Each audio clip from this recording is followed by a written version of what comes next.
Chapter 3! Who the piss was in charge of the pacing and thought it was a great idea for Chapter 3 to be triple the length of all the others? Well, that's okay because I'm doing a thing and making my title badge relative to all the other chapter names, and it's called Doing a Thing!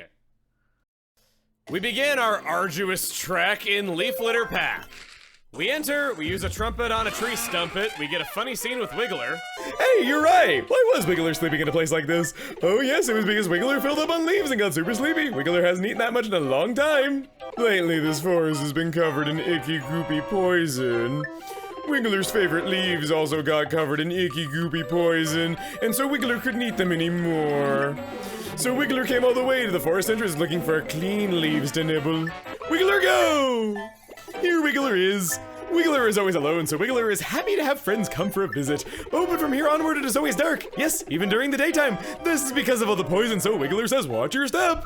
When we get to Wiggler's house, Wiggler would like you to look at Wiggler's picture. No! Wiggler is the only unique character in the game who doesn't suck ass.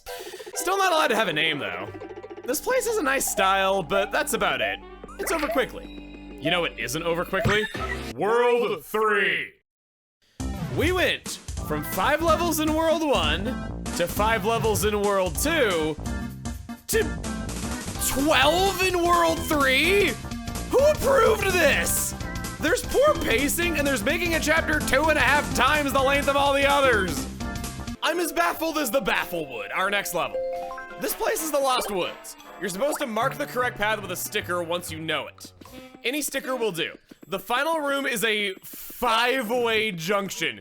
Get it wrong, you run the whole level again. Oh, and don't accidentally put anything good on the signpost. Takey backsies will break the sign, becoming unusable and wasting your sticker. Oh my god! Wiggler's Treehouse. We arrive at our hub for this chapter, and there's a few free things lying around. The boombox is a personal favorite of mine, doubling Mario's damage for a few turns. I teased this a while ago, but it's the only time Super Mario Land 2's Spaceland theme is ever returned, which is a shame because that game is awesome, and way better than this piece of crap, but hey, legitimate positives, we take those. Here's our conflict. We have to help Wiggler out with his dismemberment problem, which apparently makes Kirsty so mad at him, and come back here and claim the rewards whenever we find parts of Wiggler. Wiggler continues to charm me. The high heel among his many shoes is amazing and funny. We're now on the hunt for disembodied torsos. Throughout this whole chapter, starting now, we run into Ninjas, another underappreciated Mario thing. And I have to admit, seeing them turn into origami shuriken is clever. These enemies suck otherwise, though, and are all over this chapter. They dodge your attacks unless you use specific stickers. I thought this was random because no one told me. Yet another reason to just not waste your time battling anything. Even worse, the poison ground hurts you if you take too long to pick a battle command, which is kind of a problem when your sticker album is the length of the Declaration of Independence. Oh, it's bad, but I personally get some weird enjoyment out of it because Mario wins by doing absolutely nothing! Why even bother running away from a battle anymore when you can just get up and do a stretch? Just make sure there's a heal block nearby. I really am grasping at ways to make my own fun in this awful game. I'm even editing the script to this video while I wait to win fights by doing nothing. It saves time. Oh, and I also learned that the quicksand instantly killing you in Chapter 2 extends into battles as well if you take too long to select a command. Yes, when the battle background was never communicated to have any impact on combat before that point. And no, it doesn't damage you. On the first instance of battle backgrounds doing any kind of damage, it kills you. So I know now that at least one person got up to do something while in a battle in Chapter 2 and came back to an inexplicable game over. Game design is my passion. Strike Lake. The fucking bowling pins. Nothing else in this uninteresting level matters 1/64th as much as this. This is the part where everyone enters the stage, plays all the way to the end, and is greeted by bowling pins blocking the exit, having never seen a bowling ball sticker throughout the entire game up to that point. As we've established, this gives us two options. Number one, look at a guide. Or number 2, methodically play through every level in the whole game a second time until you eventually find what you need. Did you think Kirsty was gonna help you? LOL! Of those 2 options I gave, both are a complete waste of time. It is impossible to have found the bowling ball yet because it's in an inaccessible area as of this point in the story. And because it's Paper Mario Sticker Star, nobody tells you. So if you decided to play this game for yourself, congratulations! You just banged your head into 20 different walls before giving up for no reason. It's a shame puzzles are so frustrating in this game because I genuinely think this could have been a unique and fun way of doing it if we just had a bag of permanent key items to solve problems with, complete with multiple solutions. After we give up on the level like the developers wanted, we find the first Wiggler segment on the way out. This is a minor point, but I feel like they intended for these mutilated pelvises to be cute and charming, but they're not. The animation on them creeped me out. I can't explain why, they're just unsettling to me. Because this game refuses to just let us have anything, the Wiggler segment runs away after being captured and must be captured multiple times. Get used to it. Kirsty says we need to go after it. So, open the next level. What's taking so long? Oh, mandatory secrets again, you freaking game. The game had us go 90% of the way through this level, find the Wiggler segment, turn around and chase it back to the beginning, but rather than take the exit beside where the segment joined us, instead, we're supposed to go all the way back to the right and take the farthest exit possible away from where our objective took us. This level design fools you away from what you're supposed to do. This is one thing that bothers me about modern Paper Mario in general. Nothing can ever be simple or straightforward. It's important to have twists and turns in your scenario when designing a game. Absolutely it is. You want to have difficulty ramping up and keep things interesting and catch the player off guard sometimes. But I feel like they put twists at the end of every little thing they ask of you, and it just makes the whole experience feel long. I want you to keep that in mind as you watch this chapter because it happens a lot here. Loop Loop River. I couldn't remember anything about this level except that it goes around in circles and takes forever. I just took the lazy ride around and around and around, looking for any way up to where the Wiggler segment ran up until I gave up and pulled up a walkthrough. We're supposed to take a second loop around the river and jump up at this back ledge, which I don't know if this is a perspective thing or just me, but I didn't think it looked like I could jump up there. We find the first segment, again, and this time it feels like beating us up even though we were friends a minute ago. Now, I've got some bad news. Enemies randomly dodging attacks is the gimmick of this entire chapter. They can't dodge thing stickers, so use those in the required fights and thank me later. Sucks that one of the better characters is gonna bleed to death now though. Right past the goal, we need to hit this leaf right before going to the exit, even though it doesn't do anything for us in this visit. I figured this out on my first time, so it's not that bad. I'm just making note of it. Outlook point. Thank origami I don't have to make out with Kirsty up here.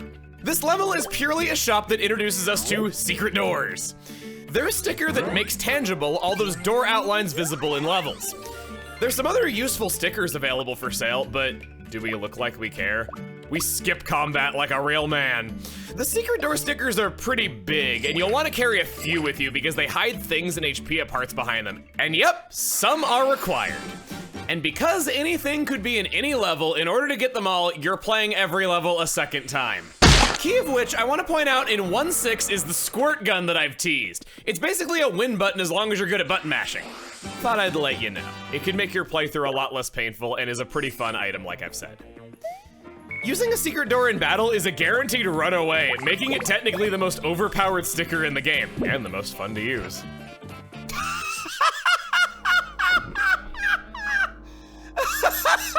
That's actually really funny. We'll take Wiggler's ribcage home now. It's late. After that, nothing happens.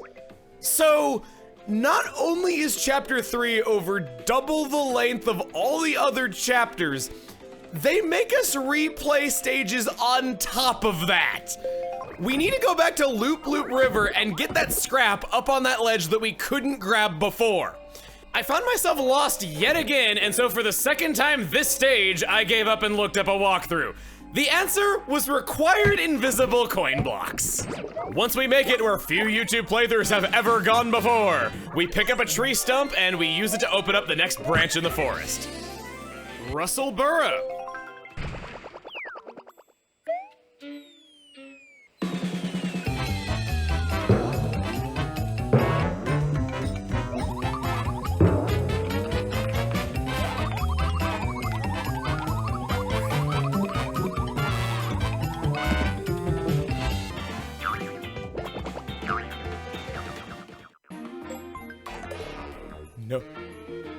No Kirsty?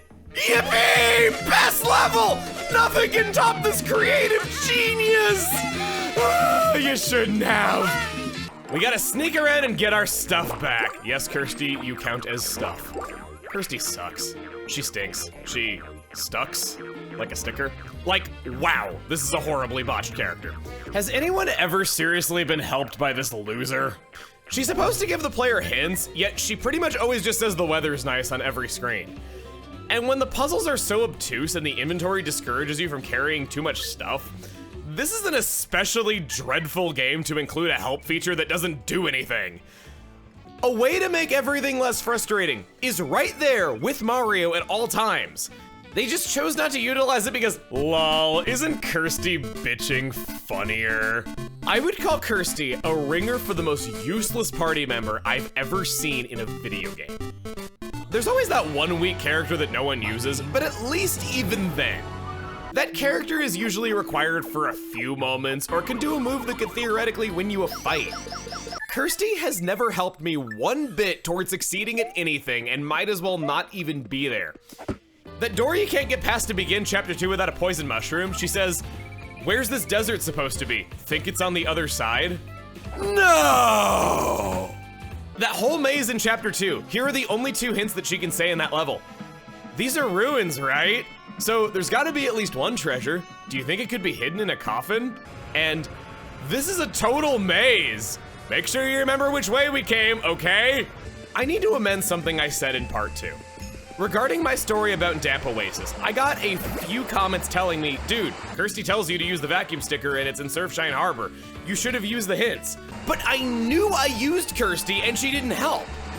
This confused me and I wanted to get to the bottom of it. So to give you a more accurate retelling, I ran around the level my first time, turning it upside down, eventually conceded, and I got this hint where all she does is tell me to paperize, which gave me 0 help at all. It turns out, Kirsty will give useful hints about where to find stickers, but only if you have already had that item in your inventory at least once. This defeats the entire purpose of a hint system.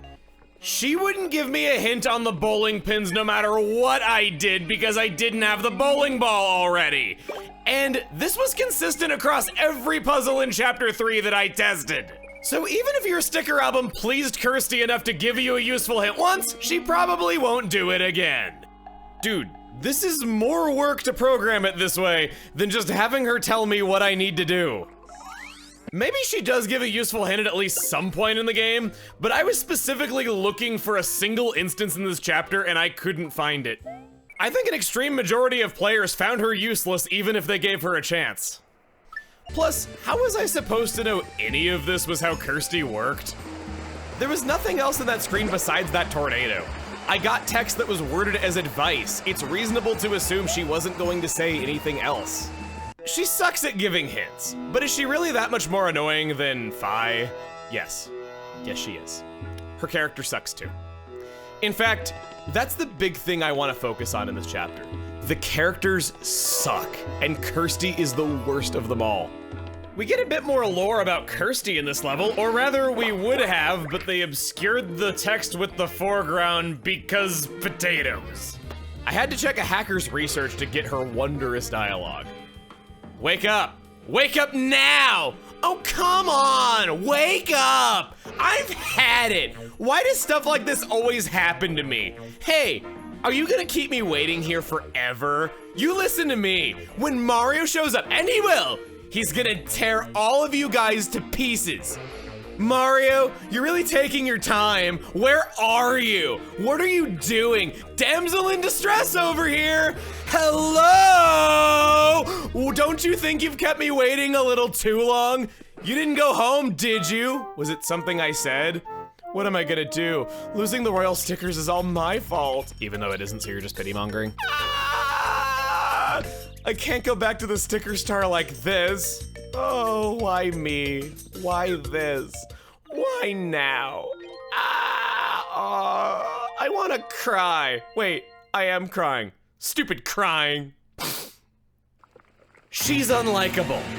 That whole block of text sums her up perfectly. She just yells at everyone and is mad all the time, no matter whether they deserve it. Her emotions feel completely random. There are no characters in this entire world to get attached to, and she barely interacts with the whole 4 characters in this game who aren't our mute protagonist.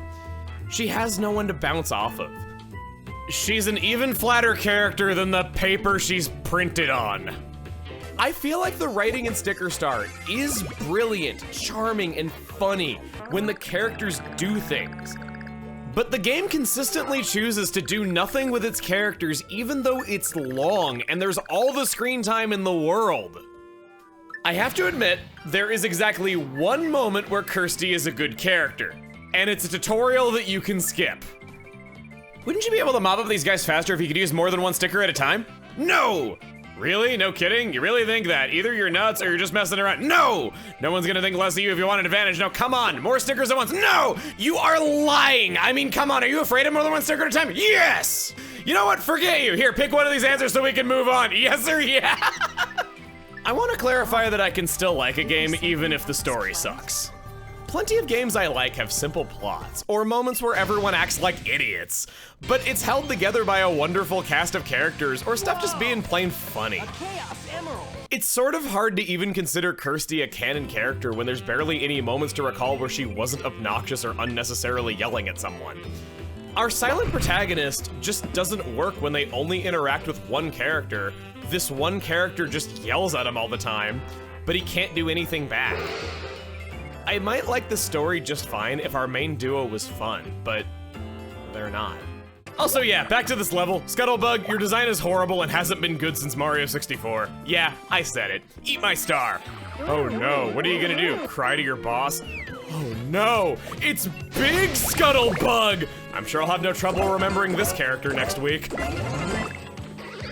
This level isn't too bad on its own. It's just the concept of you lost all your stuff, go around this big open area and find it all again. But they throw in an added bonus to make it worse than it would be. Unlike a game that even mildly respects your time, you don't find the sticker album and then you can fight again. No, they make you pick up every individual sticker to do that. Then they make you pick up the hammer before your hammer stickers will even do anything. What? Anyway, we pick up the reanimated corpse that we came for and leave. Oh, how zany. The Wiggler got away again. I sure am feeling tired, all right. World 3-8! Tree branch trail. 2 screens of webs. We free the Wiggler segment and he tries to kill us for rescuing him. After we win, Wiggler's Wiggler goes flaccid. It might seem like some of these levels are short to make up for the number of levels. No, not really. There's short levels in other worlds too, and remember, I'm just briefly touching on the times that we have to repeat something. Make sure to pick up the scrap behind Wiggler. Besides that, I guess the ending is a little obtuse in how you reach it, but it wasn't anything I couldn't figure out after a minute or two. Gauntlet Pond. It's a Wiggler segment in the middle of the lake, and it runs away repeatedly. Oh, how whimsical. Enjoy your last superstar. It's the final time this ever happens. Oh, and this kitchen sponge that we need to wring out in order to collect is kind of clever. It's even a shield. Get it? HP sponge. This level's a whole lot of waiting for platforms to move. It feels worse than it actually is because the swamp was supposed to be over 3 levels ago. And yep, after you already had to chase down this Wiggler segment 3 times in one level, the Wiggler segment makes you play through another level to get it. Why wouldn't it? And this is after 2 other segments made us collect them multiple times. Stump Glade. We go into the forest and ladies and gentle buddies, So very sorry to keep you waiting. We've got a great show for you folks. That's right, it's time to play Sniff It or Whiff It! Yeah. Yes, we're back. This week with another exciting episode of Sniff It or Whiff It. I'm your host, Sniff It. For the next 30 minutes, our star guest will come face to face with 3 positively riveting challenges. And today's guest is the best of the best, yes, the man we all detest, Mario! That's right, and if our guest is sniffing enough to vanquish all 3 games, he'll receive this fabulous prize! An abdomen! Well, without further ado, challenger, are you ready? Both physically and mentally, to sniff it or whiff it? Color me impressed, this is actually kind of fun. Sticker Star really could have used some more minigame moments like this. Sure beats having to play the battles, I'll tell you what. This is the most fun that gameplay has ever been. The atmosphere is right on, the air is electric, this whole scenario is fun, the host is likable. Damn! It's like for one level you can pretend this is an actual video game. Look at this stuff! We're beating up unpaid interns! The dialogue, the fun, the puns! It's all so good! They've done it! They nailed one moment. When we win, we get asked if we want to do an optional bonus round. If we say no, he's kind enough to tell us this isn't a bonus round at all. It's something that will be required later. This man is officially a bigger help than Kirsty. And he tried to kill us! The bonus round's fun too. They combine a quiz with the hammer game, so you need to focus on 2 separate kinds of games at the same time. There's our prize. This has me on a more positive note. We should start counting how many levels are good, just because they're special. As a refresher, so far, I have liked the Warm Fuzzy Plains, Wamino Mountain, and Yoshi Sphinx. This game show brings our ratio of good levels to 4 out of 21. Huh, maybe this wasn't so positive after all. We leave, and why would it be any different? We're 10 levels into this thing, and if we count replaying levels that we've already beat, it's 15!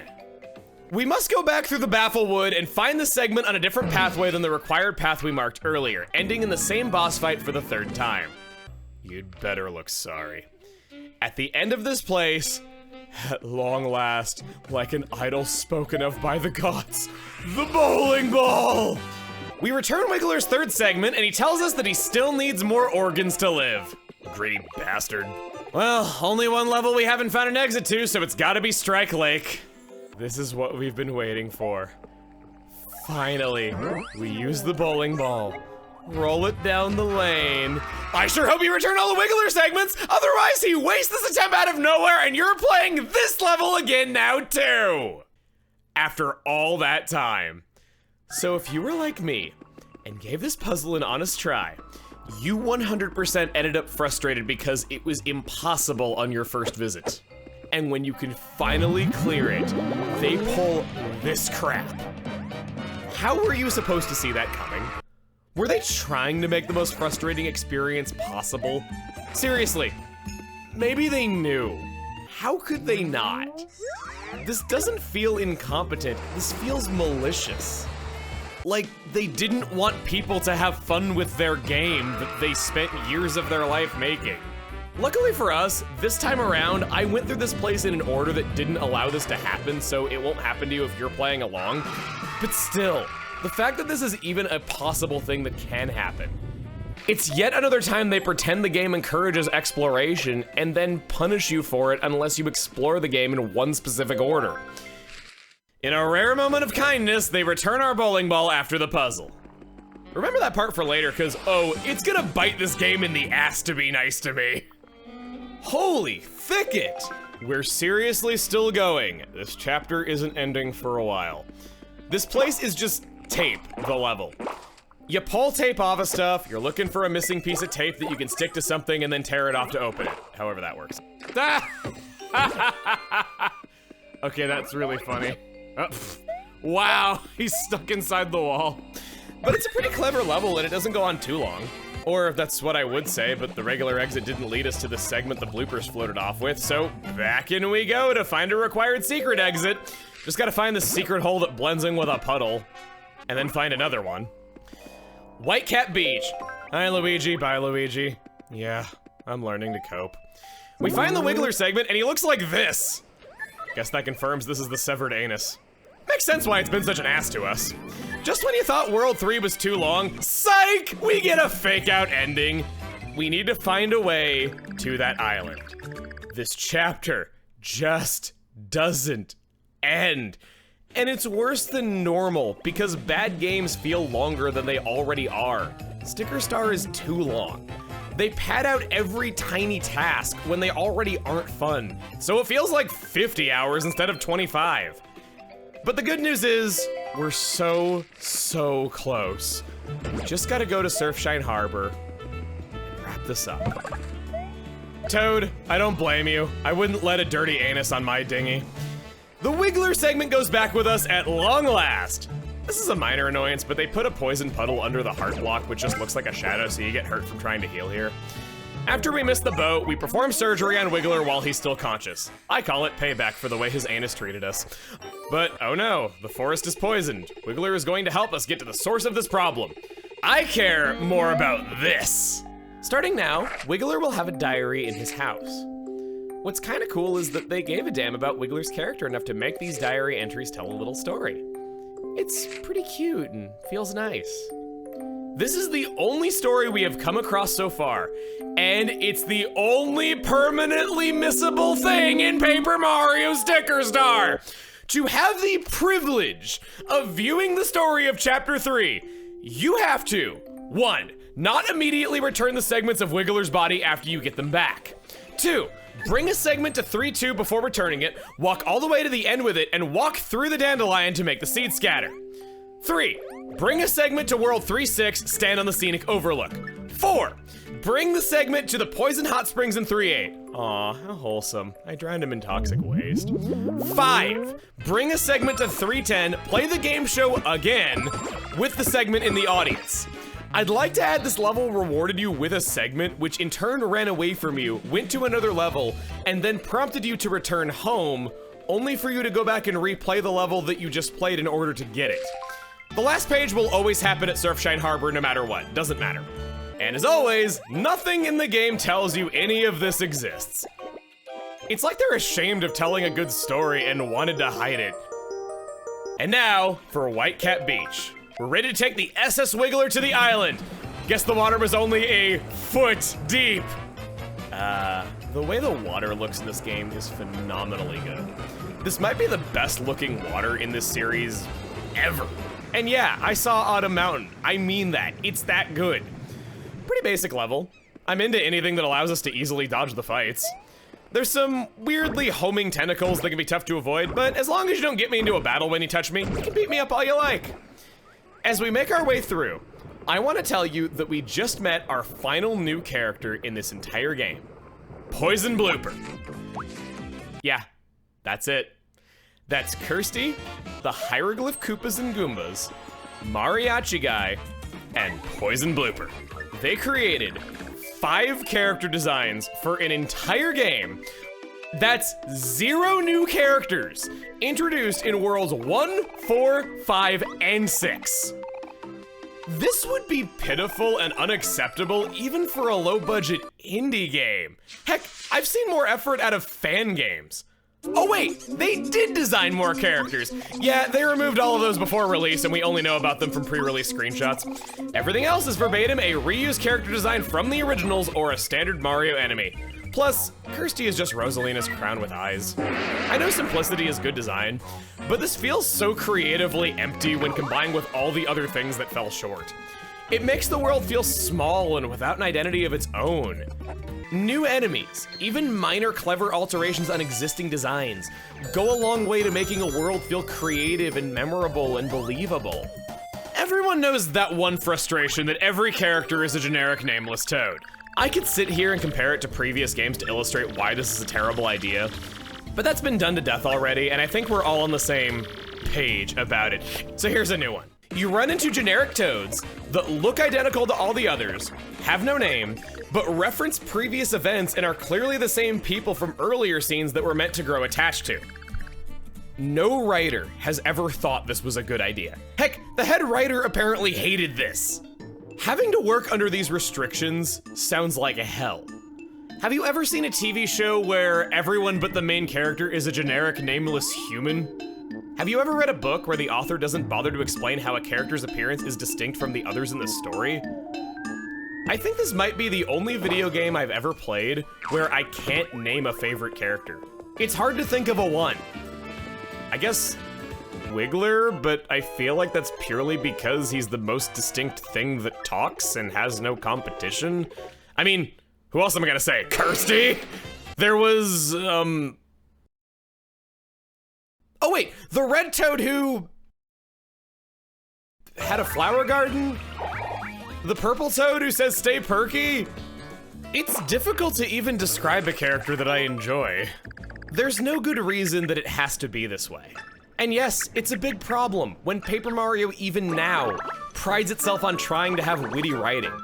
And before anyone tells me, well, they had restrictions, they weren't allowed to create new characters or make the kind of game you wanted, they went about solving this in the worst way imaginable. When talking about this, everyone points at that one quote where Miyamoto requested that this game only use existing Mario characters. But I don't think this is solely his fault. They could have processed that request in any number of better ways, including throwing it in the fucking trash. It wasn't a corporate mandate, it was just something he asked for when popping in and offering suggestions. If you don't believe me, people from Intelligent Systems have said in interviews they have almost full creative control over the series and Miyamoto is barely involved. Even so, not wanting to introduce too many unique characters is no excuse for this level of blandness in such a crappy story. You can abide by these types of restrictions and still make a good story. Still make interesting locations, or utilize any of the many existing characters like Toadette, or the Kongs, or Yoshi, or Poochie, or Toadsworth, Pauline, King Boo, Wario, Honey Queen and her Bee Kingdom, or Captain Toad, or Samus, EGAT, or Kammy Koopa.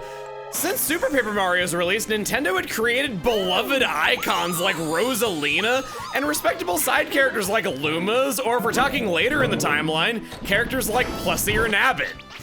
Or you could have used any of the many existing Paper Mario characters people love, like Goombella, or Rockhawk, or Bobbery, or maybe have Goombario come back older and stronger. The wording was no new characters that touch on the Mario universe. Okay, so fully original characters were allowed, like Vivian or Twink or Dementio? Those were great. I would have loved to have seen how many new original characters you could have cooked up.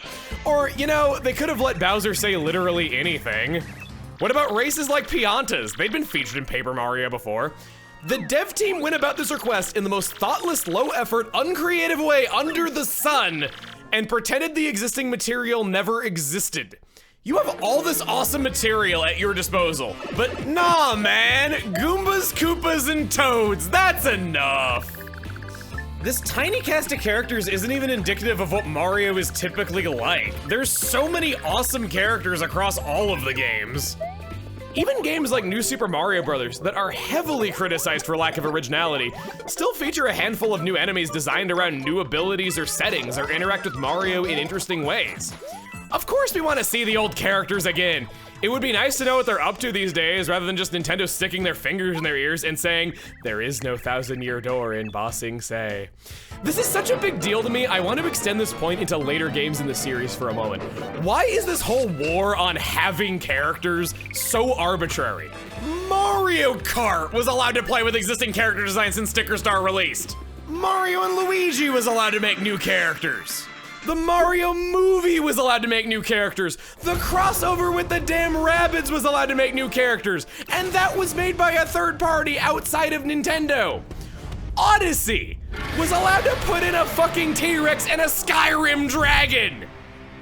Why is Paper Mario the only Mario series that has to play by this stupid rule of being as milquetoast and uninspired as humanly possible? Fuck, anyway, this level's actually pretty good. The music is excellent once again. Gooper Blooper clapping along to the music is a fun touch and makes him stand out. Though, there is one thing that kind of brings it down. Using the bowling ball sticker on this boss consistently crashes the game. I have to admit, that's pretty funny. I know just because something was caught by QA testers doesn't mean there was time to fix it, but like, when your game is designed around using thing stickers on bosses in order to expose their weaknesses, you'd think one of the first things the devs would have made a priority is using every thing sticker on every boss to make sure nothing breaks. And this is literally 2 levels after they handed us a free bowling ball when they have trained us to make thing stickers to use on boss fights. Such an obvious crash triggered by what you're supposed to be trying out in boss fights feels like there wasn't a lot of care put into the project. To be fair, it didn't happen to me on this playthrough when I tried it, so there might be some kind of revisional difference across releases of Sticker Star that makes this glitch happen or not. Sticker Star was never patched in any way, so it would have to be that if I was not able to replicate it, but I promise you there are a lot of clips floating around the internet of this happening to people. Now that we got the bad out of the way, we want to use the sponge as it was shown to suck up all the poison when we found it. Pretty good way of signposting that. It'll protect us from his strong moves. Gooper Blooper continues the horrible gimmick of this chapter. His poison causes your attacks to miss. This sucks if he hits you. Not only do your attacks miss, you can't even see the HUD elements. It's like if the Mario Kart blooper was actually good. I also want to say that the developers defended their lack of EXP by saying that you need to save up coins for the battle spinner in boss fights, and that's why fighting enemies is important. Oh, right, I'm sorry. You mean the battle spinner that cost me 43 coins to win this entire fight? My bad. Also, apparently my strategy wasn't what they intended at all because Kirsty called me stupid. I don't know, there's so many dang thing stickers and they all do so much damage anyway. I didn't have to care about what I was supposed to do. I blocked his poison, I killed him in 3 turns. I don't need you. But the point is, we win. It's hard to say how much longer Chapter 3 was from player to player, but if we go by the number of levels that it makes us play through, we can get a pretty good idea. Chapter 3 has 12 levels.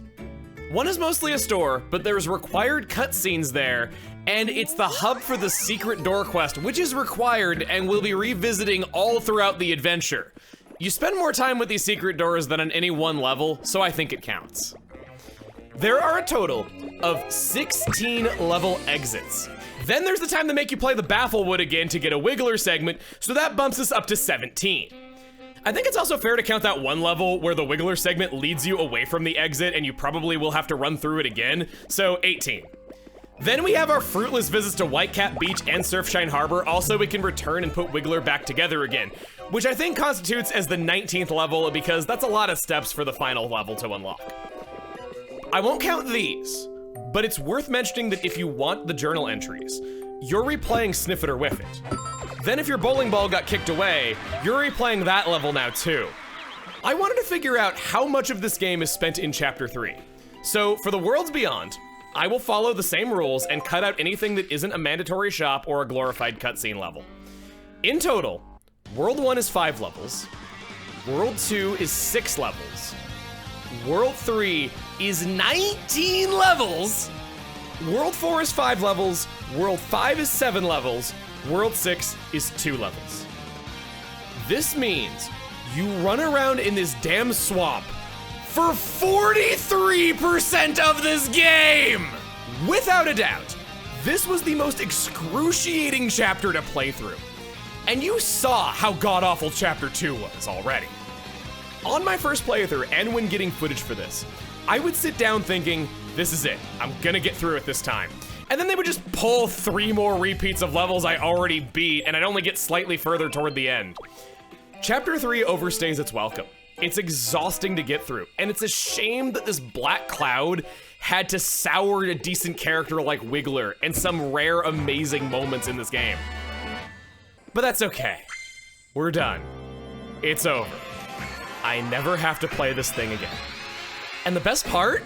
Chapter 4 is actually kinda good. I teased that it's my favorite chapter before, and I'm excited for us to see how good this game can be when it really tries. So, it does get better. For a time. Don't worry, it'll find a way to suck later on. So next time, we're gonna be tackling the best part of Paper Mario Sticker Star that practically no one ever got far enough to see. See you guys then. This is a minor point, but I feel like they... Kirby, shut up. This is a minor point. Kirby. This is a minor point, but I feel like they intended these